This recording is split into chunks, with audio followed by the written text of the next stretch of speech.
제목, 테슬라 킬러 등장, 리비안이 자체 칩으로 자율주행 시장 뒤집는다. 여러분 안녕하세요, 태조입니다.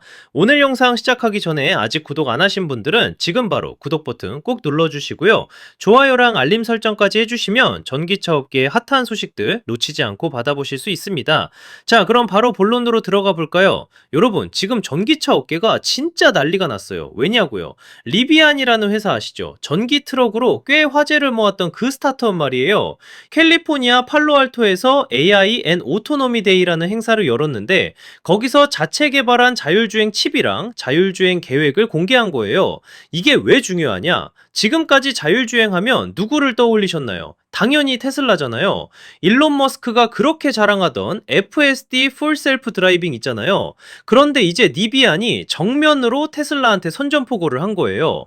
웨이모, 주크스 같은 회사들도 있지만 니비안은 완전히 다른 방식으로 접근하고 있거든요.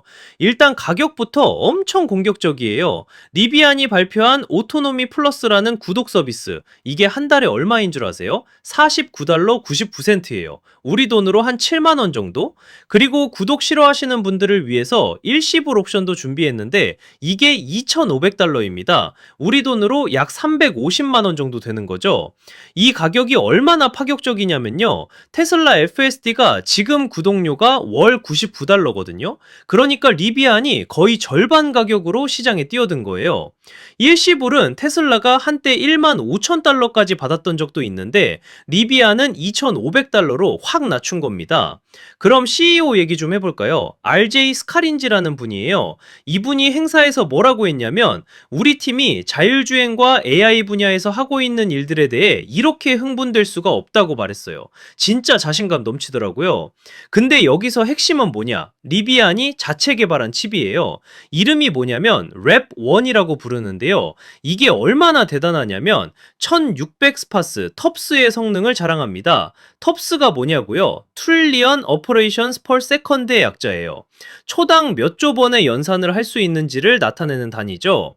스카린지 CEO가 내게 말했어요. 우리가 자체 개발한 1600 스파스 텁스 추론칩을 포함한 업데이트된 하드웨어 플랫폼이 자율주행에서 극적인 발전을 이루게 해줄 것이고 궁극적으로 레벨 4를 달성하겠다는 목표를 실현할 수 있게 해줄 겁니다. 이건 소유 경험에 있어서 전환점이 될 거예요.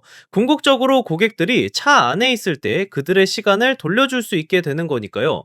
레벨 4라는 게 뭔지 아세요? SAE 자율주행 등급이 있는데요. 레벨 4는 진짜 대단한 거예요. 운전대를 잡을 필요가 없다는 뜻이거든요. 심지어 뒷좌석에 앉아도 된다는 거예요. SAE 기준으로 보면 운전을 넘겨받을 필요가 없을 것이다 라고 명시되어 있어요. 그리고 이 칩이 얼마나 빠르냐면요. 현재 리비안 차량에 들어가 있는 칩보다 약 50배나 더 강력하대요. 50배요.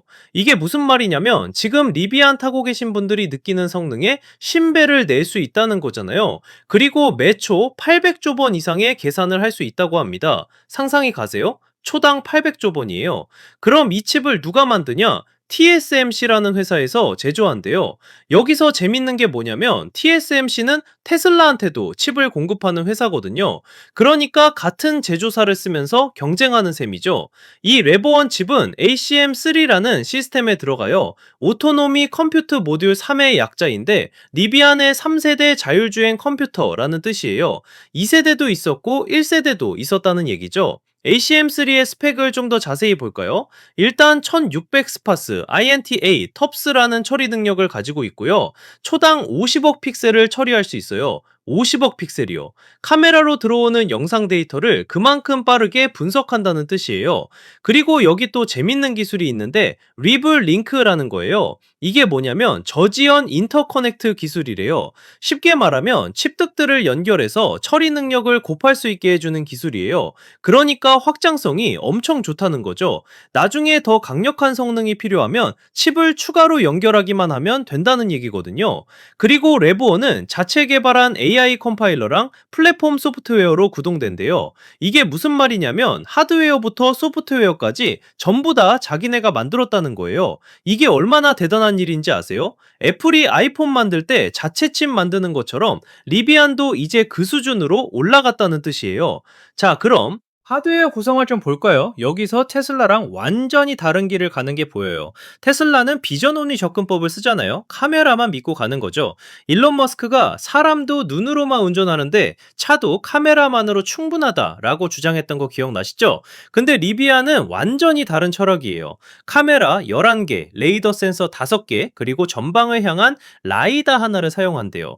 라이다가 뭔지 아시죠? 라이트 디텍션 앤 웨인징의 약자인데 레이저를 쓰는 센서예요. 이게 왜 중요하냐면 카메라는 날씨가 안 좋거나 어두울 때 한계가 있거든요. 근데 라이다는 그런 환경에서도 정확하게 거리를 측정할 수 있어요. 웨이모 같은 회사들도 라이다를 쓰는데 테슬라만 빼고 대부분의 자율주행 회사들이 라이다를 쓴다고 보면 돼요. 왜냐하면 안전성이 훨씬 높아지거든요. 특히 리비아는 앞으로 나올 R2 차량에 라이다를 탑재해서 레벨 4 자율주행을 가능하게 할 거래요. R2가 뭐냐고요? 리비안의 차세대 소형 SUV예요. 지금 나와 있는 R1 시리즈보다 작고 저렴한 대중적인 모델이 될 거라고 하더라고요. 그럼 학습은 어떻게 하냐? 스카린지 CEO가 말하길 더 많은 마일을 운전하고 더 많은 데이터를 모을수록 시스템이 배우고 더 자신감 있고 견고해진다고 했어요. 이게 바로 테슬라가 쓰는 신경망 방식이거든요. 딥러닝을 사용해서 운전하는 모든 마일마다 개선되는 거죠. 테슬라가 지금까지 수백만 대의 차량에서 수십억 마일의 데이터를 모았잖아요. 리비안도 이제 똑같은 전략을 쓰겠다는 거예요. 사람들이 차를 운전하면 할수록 그 데이터가 모여서 시스템이 똑똑해지는 거죠. 근데 여기서 재밌는 건 처음에는 개인 소유 차량에만 서비스를 제공한다는 거예요. 로보택시 같은 라이드 헤일링 서비스는 나중 계획이래요. 스카린지가 이렇게 말했어요. 우리의 초기 초점은 개인 소유 차량이 될 겁니다. 현재 미국에서 운행되는 마일의 대다수를 차지하는 게 개인 차량이니까요. 하지만 이것은 또한 라이드쉐어 분야에서 기회를 추구할 수 있게도 해줍니다. 그러니까 장기적으로는 우버나 리프트처럼 차량 공유 서비스도 하겠다는 뜻이에요. 테슬라가 로보택시 발표했던 거 생각나시죠? 리비안도 그쪽을 노리고 있는 거예요. 그리고 또 하나 중요한 발표가 있었는데요. 2세대 R1 차량에 곧 UHF라는 기능이 추가된대요. 유니버설 핸즈 프리의 약자예요. 이름. 그대로 손을 떼고 운전할 수 있는 기능이죠. 이게 미국과 캐나다에 350만 마일이 넘는 도로에서 사용 가능하다고 해요. 350만 마일이면 얼마나 되는지 아세요? 엄청난 거리예요. GM의 슈퍼크루즈나 포드의 블루크루즈 같은 시스템이랑 비슷한 건데 고속도로나 특정 도로에서 핸들에서 손을 떼고 차가 알아서 운전하게 하는 거죠. 물론 완전 자율주행은 아니에요. 여전히 주시는 해야 하지만 장거리 운전할 때 피로도를 확 줄여준다고 하더라고요. 자, 그럼 경쟁 상황을 좀 볼까요? 리비안이 이제 본격적으로 뛰어드는 시장에 누가 있냐면요. 당연히 테슬라가 있고요. 웨이모가 있어요. 웨이모는 구글의 자율주행 자회사죠. 이미 샌프란시스코랑 피닉스에서 로보택시 서비스를 운영하고 있어요. 실제로 사람들이 앱으로 부르면 무인 택시가 와서 태워가는 거죠. 그리고 주크스라는 회사도 있어요. 아마존이 인수한 회사인데 자율주행 전용 차량을 만들고 있어요. 핸들도 페달도 없는 완전 자율주행 차량이요. 그 외에도 크루즈라는 회사도 있었는데 GM 소유였다가 최근에 좀 문제가 있었죠. 사고가 있었거든요. 자율주행 업계가 생각보다 험난하다는 걸 보여주는 사례였어요. 그러니까 리비안이 뛰어드는 시장이 진짜 레드오션이에요. 근데 리비안의 강점이 뭐냐? 일단 전기 트럭이랑 SUV에 특화되어 있다는 거예요.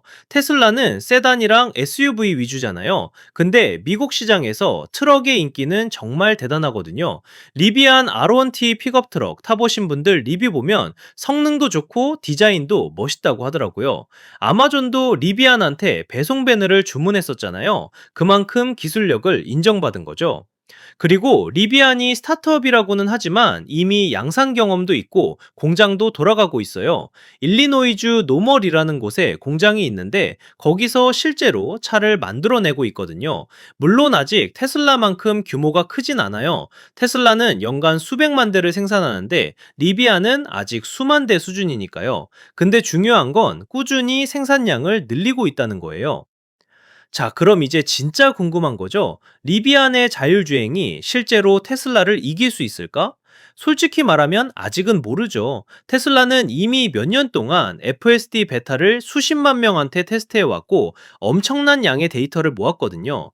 근데 리비안의 접근법이 더 안전할 수도 있어요.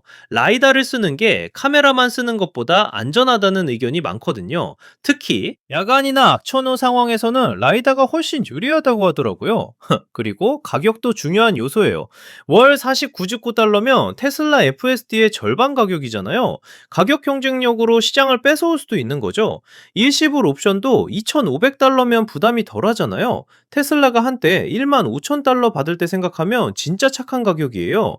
근데 여기서 한 가지 더 생각해 볼 게 있어요. 리비안이 자체 칩을 개발했다는 게 얼마나 대단한 일인지 아세요? 칩 설계는 정말 어려운 분야거든요. 엄청난 엔지니어링 역량이 필요해요. 테슬라도 자체 칩 만드는데 몇 년 걸렸어요. 처음에는 엔비디아 칩 썼다가 나중에 자체 개발한 FSD 칩으로 넘어갔죠. 리비안도 이제 그 수준에 도달했다는 건데 이게 정말 인상적인 거예요. 레번 칩의 리블링크 기술도 주목할 만해요. 칩들을 연결해서 성능을 배로 늘릴 수 있다는 건데 이게 미래 확장성을 고려한 설계라는 거거든요. 나중에 더 높은 레벨의 자율주행이 필요하면 칩을 더 추가하면 되니까요. 그리고 자체 개발한 AI 컴파일러랑 플랫폼 소프트웨어도 중요해요. 하드웨어랑 소프트웨어를 완벽하게 최적화할 수 있다는 뜻이거든요. 애플이 아이폰에서 하는 것처럼 말이죠. 사실 전기차 시장 자체가 지금 변곡점에 와 있어요. 초기에는 누가 더 배터리를 오래 가게 하느냐, 충전을 빨리 하느냐가 중요했잖아요. 근데 이제는 자율주행이 핵심 차별화 요소가 되고 있는 거예요. 소비자들도 이제 내 차가 알아서 운전해줬으면 좋겠다라고 생각하기 시작했거든요. 출퇴근 시간에 차 안에서 책도 읽고 영화도 보고 싶다는 거죠. 스카린지 CEO가 궁극적으로 고객들에게 그들의 시간을 돌려주는 것이라고 한 말이 바로 그거예요. 운전하는 시간이 아깝잖아요. 특히 미국은 출퇴근 거리가 진짜 길거든요. 그래서 레벨 4 자율주행이 되면 뒷좌석에 앉아서 노트북 펴고 일도 할 수 있고 낮잠도 잘 수 있는 거죠. 진짜 게임 체인저가 되는 거예요. 근데 여기서 또 중요한 게 규제예요. 미국 정부가 자율주행을 어떻게 규제할 것인지가 정말 중요하거든요. 지금은 각 주마다 규제가 달라요. 캘리포니아는 비교적 허용적인 편이고 일부 주는 엄격하고요. 연방정부 차원에서 통일된 규제가 나와야 자율주행 상용화가 빨라질 텐데 이게 언제 될지는 아무도 모르죠. 그리고 법적 책임 문제도 있어요. 자율주행 중에 사고가 나면 누가 책임을 지는? 야, 운전자인가, 차량 제조사인가, 소프트웨어 개발사인가, 이런 것들이 아직 명확하게 정의되지 않았어요. 현명한 선택일 수 있어요. 좀 더 안전한 이미지를 줄 수 있으니까요. 그리고 350만 마일의 도로에서 UHF를 제공한다는 것도 전략적이에요. 처음부터 모든 도로에서 완전 자율주행을 제공하는 게 아니라 검증된 도로에서만 손떼기 기능을 제공하는 거거든요. 단계적으로 확대하는 거죠. 테슬라는 좀 더 공격적인 접근을 했잖아요. FSD 베타를 많은 사람들한테 배포해서 데이터를 빠르게 모으는 전략이었죠. 근데 그 과정에서 논란도 많았어요. 리비아는 좀 더 보수적이면서도 확실하게 가는 전략인 것 같아요. 안전성을 우선시하면서 검증된 기술만 제공하는 거죠. 라이드쉐어 사업도 나중에 하겠다는 게 신중한 접근이에요. 일단 개인 차량에서 기술을 완벽하게 만든 다음에 그 다음 단계로 넘어가겠다는 거니까요. 사실 웨이모나 크루즈 같은 회사들은 처음부터 로보택시를 목표로 했잖아요. 근데 그게 생각보다 어렵다는 걸 깨달았죠. 도시 환경은 정말 예측 불가능한 상황이 많거든요. 리비아는 그런 실패 사례들을 보면서 배운 것 같아요. 더 신중하게 단계적으로 접근하는 거죠. R2 차량도 기대되는 부분이에요. 리비안의 아원 시리즈는 좀 비싼 편이거든요. 아원 T 트럭이 7만 달러 이상하고 아원 S SUV도 비슷해요. 근데 R2는 더 저렴한 대중적인 모델이 될 거래요. 테슬라의 모델 3가 대중화를 이끌었던 것처럼 R2가 리비안의 대중화 모델이 되는 거죠. 여기에 처음부터 라이다를 탑재해서 레벨 4 자율주행을 제공한다? 이건 정말 강력한 무기가 될 수 있어요. 가격도 궁금하죠? 아직 정확한 가격은 발표 안 했지만 4만 달러대 중반 정도가 될 거라는 소문이 있어요.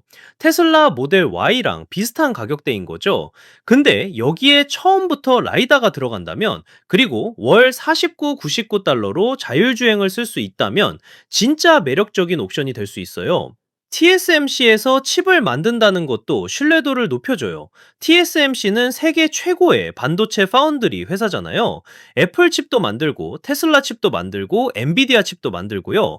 그만큼 생산 품질이나 수율이 검증되었 다는 뜻이에요. 리비안이 설계만 잘하면 TSMC가 완벽하게 만들어줄 거예요. 초당 800조 번의 계산, 초당 50억 픽셀 처리, 현재 칩보다 50배 강력한 성능, 이런 숫자들만 봐도 리비안이 얼마나 진심인지 알 수 있죠. 신경망 기반 딥러닝으로 계속 학습한다는 것도 테슬라 방식을 그대로 따라가는 건데, 이게 입증된 방법이거든요. 많은 데이터를 모을수록 시스템이 똑똑해지는 거죠. 리비안이 지금 도로에 있는 차량 수가 테슬라보다 훨씬 적긴 하지만 R2가 나오고 판매량이 늘어나면 데이터도 빠르게 쌓일 거예요. 그리고 리비안 차주들의 충성도가 꽤 높다고 하더라고요. 커뮤니티도 활발하고 브랜드에 대한 애정도 큰 편이래요. 이런 얼리 어답터들이 기꺼이 자율주행 베타 테스터가 되어줄 가능성이 높죠. 11개의 카메라, 5개의 레이더, 1개의 라이다, 이 조합이 얼마나 효과적일지도 지켜봐야 해요. 테슬라는 센서가 많으면 오히려 혼란스럽다는 입장이었지만, 리비안은 다양한 센서로 중복 확인하는 게 안전하다는 입장인 거죠.